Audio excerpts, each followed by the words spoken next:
Preferably, I want him to look at me, and ultimately, I want him to turn, face, and come into me. Okay, so the minute I took his halter and lead rope off the other day, he chose to run away just right off the get-go.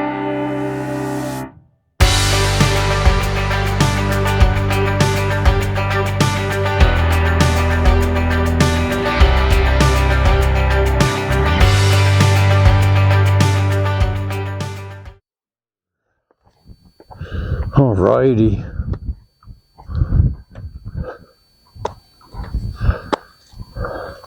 Let's see what Tucker's gonna do today. The saga is my horse broke. Just remember, this is Tucker. He's 8. He's already started. He's been riding, and they've been. He's supposedly broke, but he really has had a poor start in life as far as his foundation, like basically none. Oh boy, he's trying here. So I'm going to start right where I need to start and check. Is he afraid of my tools? Can I go around and touch him? Can I keep him engaged with me? What is his demeanor today? Is he engaged with me? Is he kind of following me with an eye or his ears? Very good. That's an improvement from where we started, because he didn't want me on his right side for quite a little while. So we're going to, and I don't know if you can see, but he's starting to shed. They came right out of his stall. So he's still got dirt and hair all over him. I haven't brushed him up, prepared him.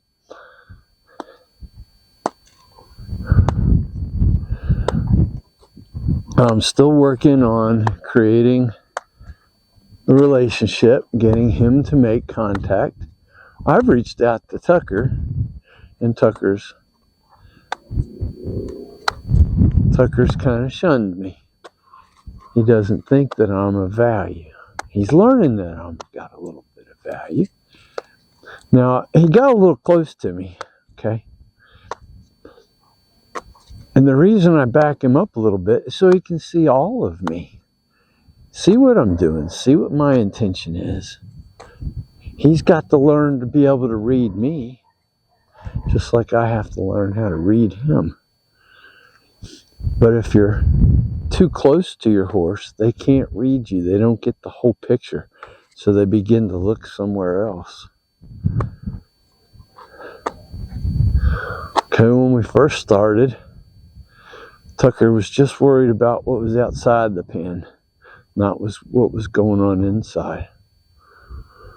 So as I'm going to do with all my horses, I'm going to check and make sure, see what I've got. A little rhythmic energy, see if I can move his front end, see if he'll follow my feel, my left hand. I'm going to give him clear direction. I'm going to ask him to yield his hindquarters. Very good. Okay, now I'm going to ask him to yield his hindquarters and switch eyes as he comes around. So I'm going to add this. Switch hands, ask him to come over to my right and stop and relax, okay?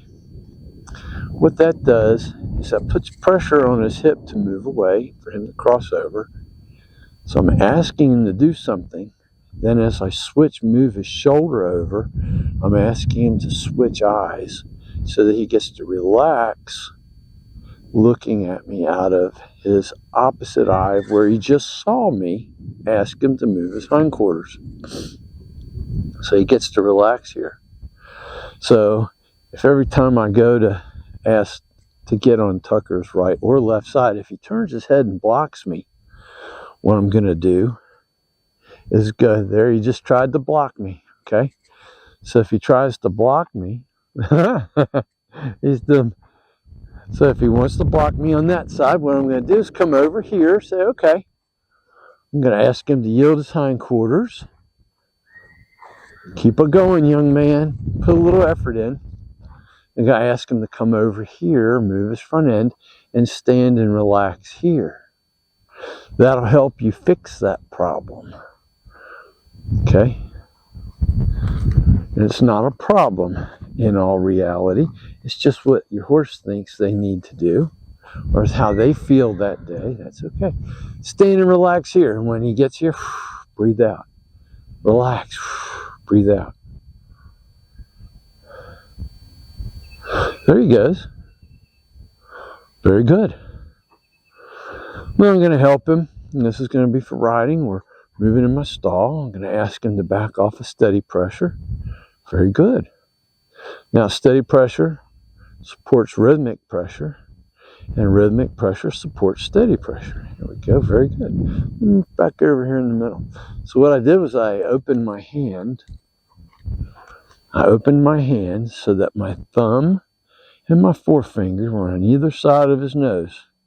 And there you'll find like a little trough that runs down the length of the bone, his skull. And then it terminates about here where the cartilage begins. You can then you'll feel like two soft areas. When those soft areas are nerves. So you can put your hands on those, put your thumb and your forefinger on those nerves and apply light pressure. And he's not figuring it out. I'm going to help him. Attaboy. Get him to back off of my hand. Then I'm going to go to steady pressure. Very good. Attaboy, Tucker. I'm going to ask again. This is pretty good. When we first started with him a few days ago, I had to start way back here. But where I sit, I'm going to ride. Okay, see how he flipped his tail? I'm going to hold my stick there till he relaxes his tail. Because what he's saying is he doesn't like that there. So I'm going to stay here and try to fix that. I'm not asking him to move. I'm just holding my stick there. Okay, did you see his mouth move? His mouth and his tongue move? Okay, he's thinking, but he hasn't relaxed. So I'm going to, he keeps telling me he doesn't approve of pressure in his flanks.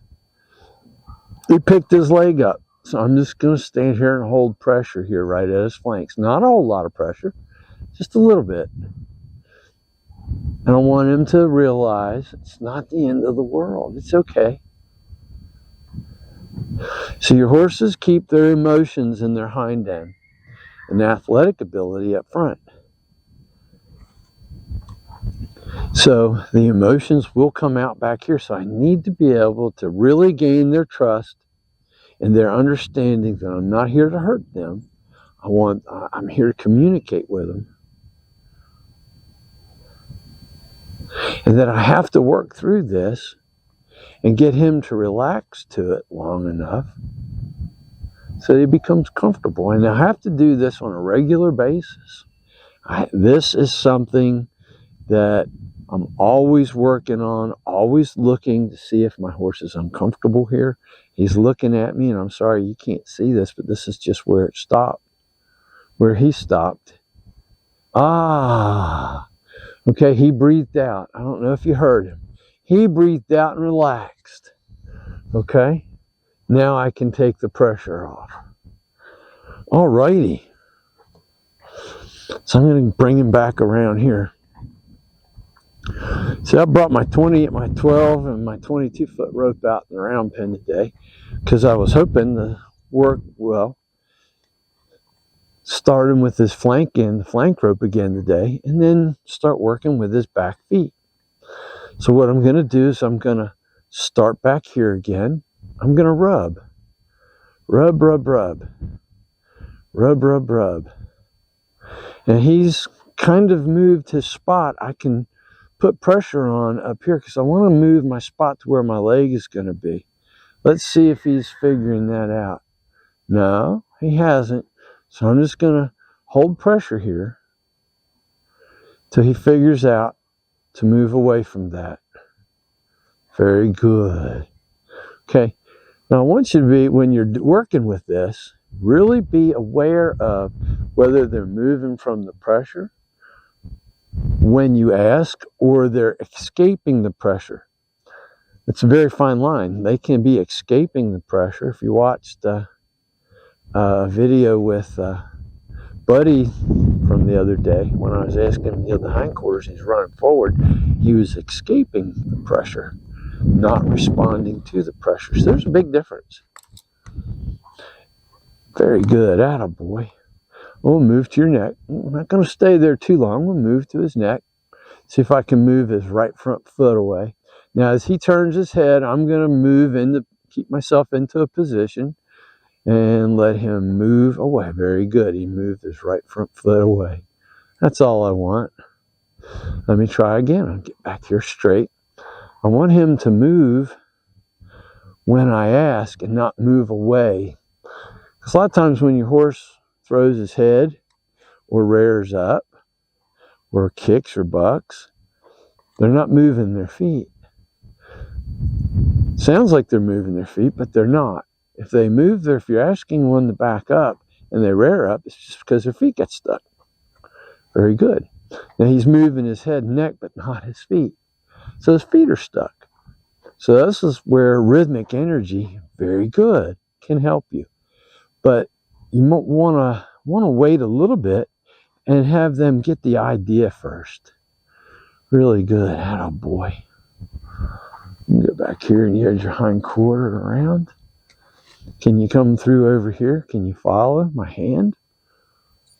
I know, I kind of stopped in the middle. Very good. Attaboy. Very good. Get you over here. We'll get you over here. Very good. I know. As with anything, repetition teaches, but variety is the spice of life. So I want to do a little bit. Boy, that was really good. I want to do a little bit and go on. I don't want to dwell on it. Now here's the problem. When you're learning, it takes a lot of repetition for us to learn to get good at it. So kind of meter how much time you're spending trying to learn and how much, well, let's say, without drilling and making your horse feel like you're drilling on him instead of working on getting something done. That's it. That's a boy. That's it.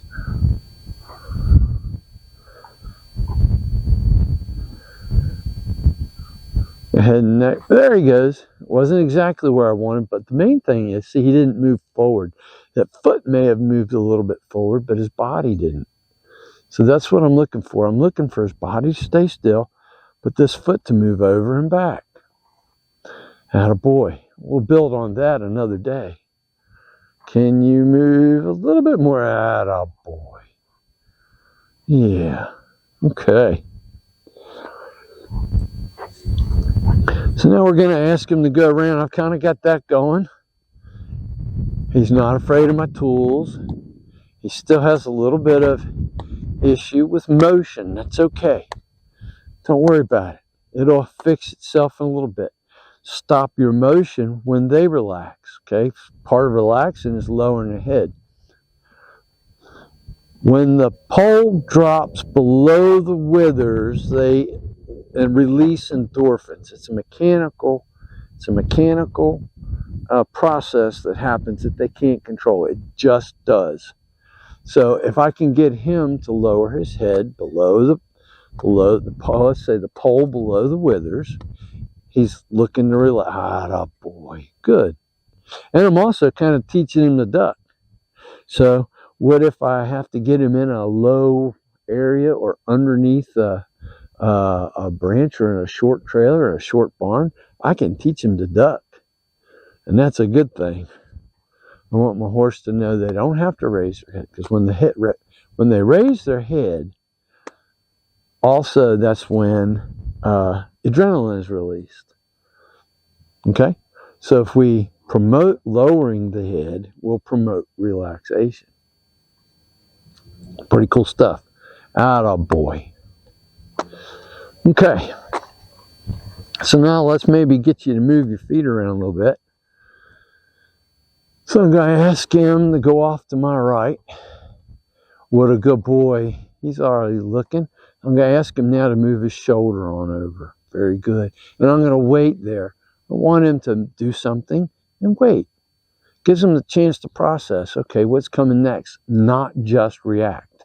This will go a long way in everything else that you do, especially riding. Do something and relax. Wait. Wait for the next thing. Okay? I don't want him to just blast off from moving him over on a circle. I want him to first think about going slow and walking. Okay?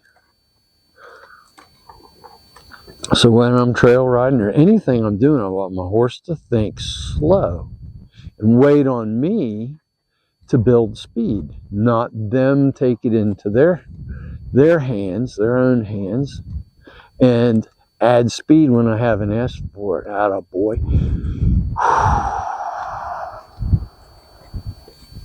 Can I get you to stop? What a good guy. And now we're also working on riding. Can I get him to stop just by relaxing and breathing out? I want him to understand that. And as he understands that on the ground, he'll understand it really good in the saddle. Okay, can we go that way again? This time maybe can we pick up a trot? Can you move your shoulder over? Yep. Atta boy. Good. All righty. Can you pick up a trot, a little jog? Atta boy. Keep it going. It's a good guy.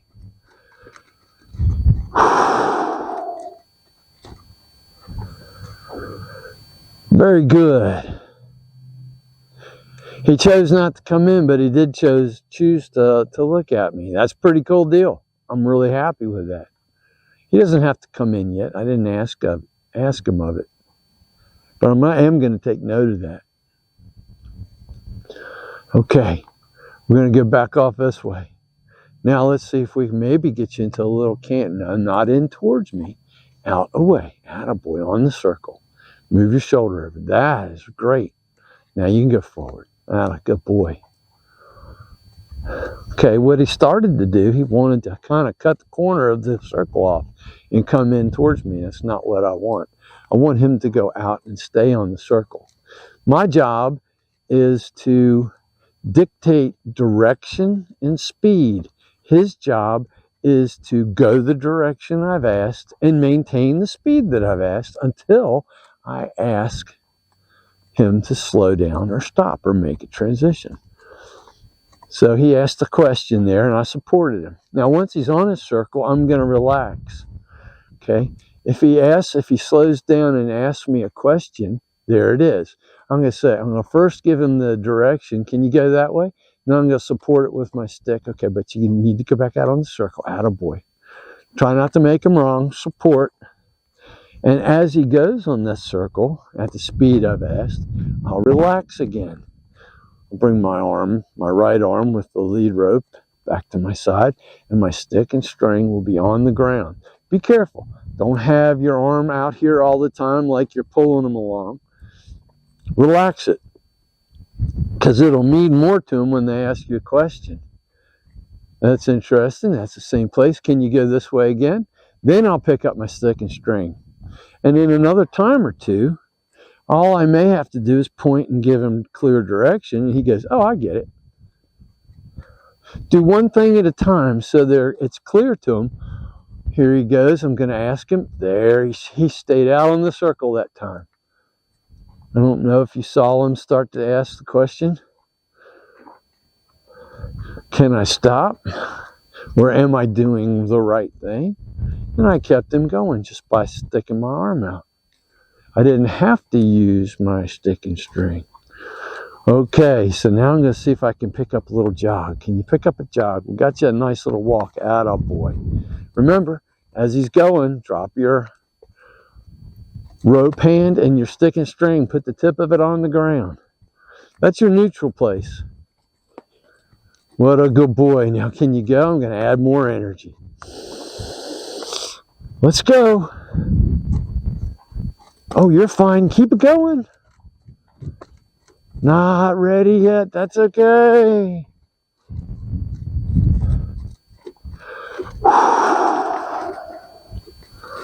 Very good. Now we can chase him. We can push him up into that canter.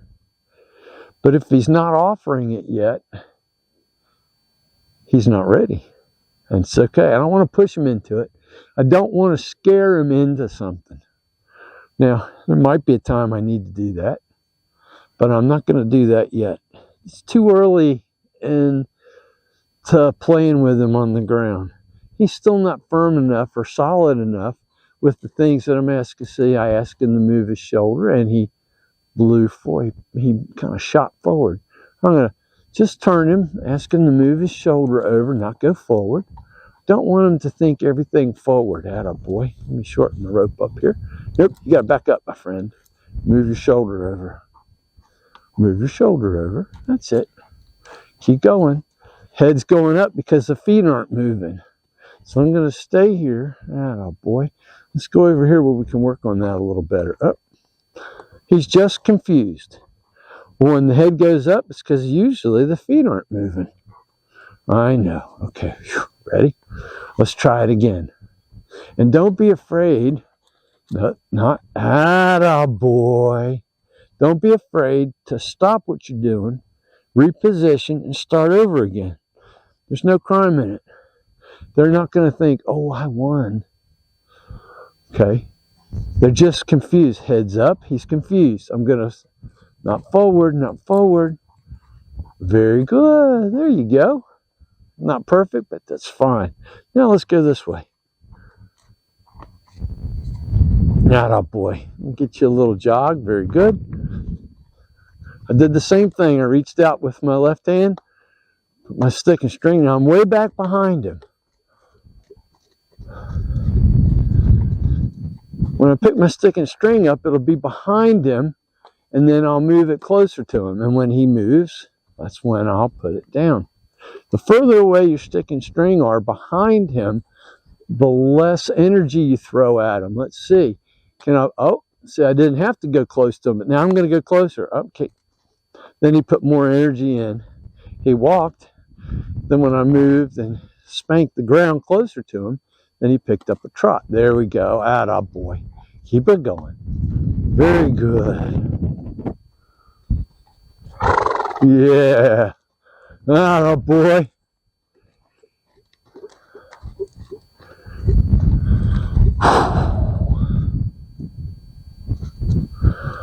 What a good job.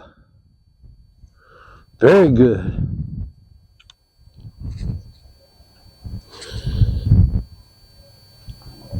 Now the other day we played with him, and I had his halter and lead. I took his halter and lead rope off because I needed for him to have the freedom to make a choice. The choice was to look away, run away, be on the outside, or be with me.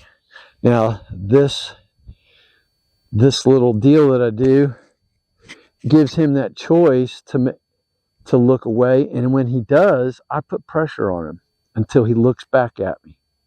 And I keep the pressure on until the minute either I get an eye, an ear, or he looks at me, and preferably I want him to look at me, and ultimately I want him to turn, face, and come into me. Okay, so the minute I took his halter and lead rope off the other day, he chose to run away just right off the get-go. Now he's actually making the choice to stay with me, which that's pretty cool. I'm happy for that. Yes, I'm happy for that. So let's just check and see what our groundwork has done. Now, I'm not going to stay here long. I'm just going to stay here long enough to see what his response is. Wow, what a good boy. He made the choice. Very cool.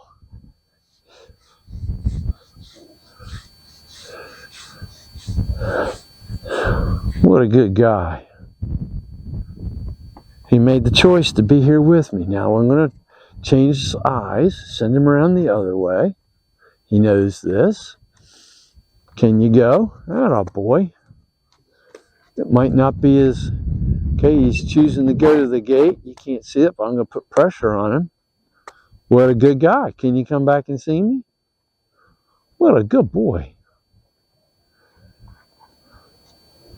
Okay, so he's having trouble seeing me out of his right eye. That's okay. Can I call him in? Now what I'm doing there is I'm throwing energy, rhythmic energy behind the drive line. The drive line's at the withers. He says, well, I know there's my rope and stick. That's where everything is.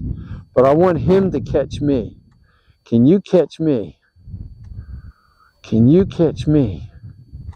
I'm here. Yeah, you can make it. Can you make it all the way through? Oh, I know. I'm going to switch hands. Switch sides. Can you make it? Can you come on over here? Oh, you can. Come on. I'm here. You can make it all the way. All the way. There you go. Cool deal. And that's all I'm going to do at Liberty because he's not ready for it. But that was just a test. That was just a test to see how our relationship is. Very cool.